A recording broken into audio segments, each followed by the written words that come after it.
Hey guys, আজকে আমাদের এখানে অষ্টম পর শুরু হয়েছে। তা অষ্টম পরের আজকে অধিবাস। তো অধিবাসে আমরা সবাই মিলে জল সইতে বার হয়েছি।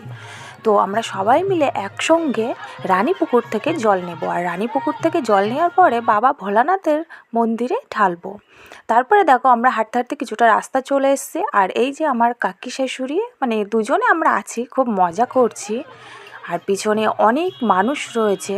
তারপরে হাঁটতে হাঁটতে আমরা চলে এসেছি সেই অষ্টম প্রহরের জায়গায়। তো বাবা হাজরাহরির নামেই অষ্টম প্রহরটা দেওয়া হচ্ছে। চলে এসেছি আমরা সবাই মিলে সেই অষ্টম প্রহরের জায়গায়। তারপরেই চলে এসেছি সেই বাবা ভোলানাথের মন্দিরে। তো এখানে সবসময় অন্ধকারই থাকে, এখানে আলো দেওয়া হয় না। তারপরেই বাবা ভোলানাথকে বরণ করা হচ্ছে, ওনাকে বরণ করে নেওয়া হচ্ছে। তারপরে সেই জায়গায় যেখানে অষ্টম প্রহর হচ্ছে, এই যে রাধাকৃষ্ণের মন্দির। তো দেখা হচ্ছে পরের ভিডিওতে।